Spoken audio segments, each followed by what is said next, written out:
धाराशिवमध्ये जिल्हा परिषदेची मतमोजणी जी आहे ती उद्या पार पडते। आपण आता काउंटिंग सेंटरमध्ये आहोत आणि कशा पद्धतीनं या ठिकाणी रचना जी आहे ती केलेली आपल्याला पाहायला मिळते। एकंदरीत या ठिकाणी धाराशिवमध्ये 15 टेबलवरती ही मतदान मोजणी जी आहे ही प्रक्रिया पार पडणार आहे। एकंदरीत 150 अधिकारी या ठिकाणी उद्या मतमोजणीसाठी काम करणार आहेत। याची रचना जर पाहिली तर आपण या ठिकाणी हे सर्व टेबल लावलेले आपल्याला पाहायला मिळते। पलीकडे जी खुर्च्या आपल्याला दिसतात ही राजकीय प्रतिनिधी जे असतात वेगवेगळ्या पक्षाचे त्यांना बसण्यासाठी ही सोय करण्यात आलेली आहे।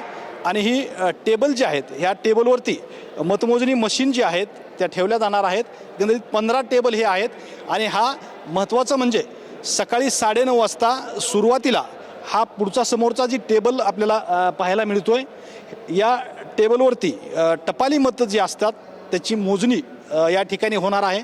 सकाळी 9:30ला हे टपाली मतमोजणी जी आहे ती सुरुवात होणार आहे आणि त्यानंतर परत रेग्युलरची जी मतमोजणी आहे ती पार पडणार आहे। अगदी या ठिकाणी सर्व तयारी जी आहे ती जय्यत अशी करण्यात आलेली आहे।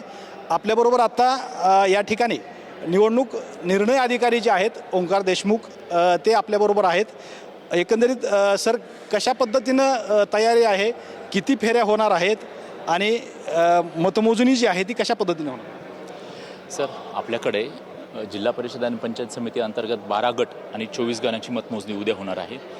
त्या अंतर्गत आपल्याकडे टपाली व्यवस्था त्याचप्रमाणे EVM मशीनची मतमोजणी अशी सायमल्टेनियसली चालू होणार आहे। सर्वसाधारणपणे 9:30 वाजता उमेदवारांच्या समोर जे आपले टपालीचे गटनिहाय पेट्या आलेले आहेत, पोस्टल बॅलेटचे जे मतदान झालेले आहे ते आपण उमेदवारांसमोर ओपन करणार आहोत। आणि आपण पाहू शकता की समोरचे जे टेबल लावलेले आहेत त्या टेबलवर आपल्या प्रथमतः टपाली मतमोजणी चालू होणार आहे।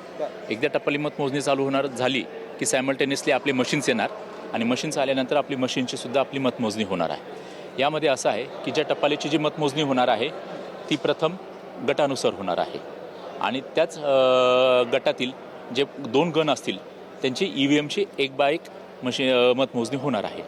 आपल्यामध्ये काही गणामध्ये सर्वात जास्त 15 केंद्र आहे, त्यानुसार आपण अरेंज करताना 7 आणि अधिक 8 अशा प्रकारे 15 टेबलची अरेंजमेंट केलेली आहे।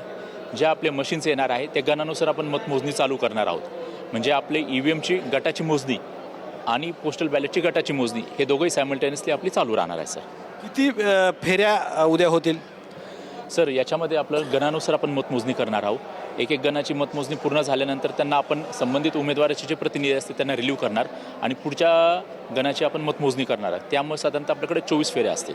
24 फेऱ्या होणार? Yes sir. थँक्यू। एकंदरीतच उद्या सकाळी 10 वाजता जी आहे ती ही मतमोजणी सुरू होणार आहे आणि 24 फेऱ्याच्या माध्यमातून ही मतमोजणी केली जाणार आहे। कॅमेरामॅन अभिजित भिशेसह मी श्रीराम क्षीरसागर, TV9 मराठी, धाराशिव।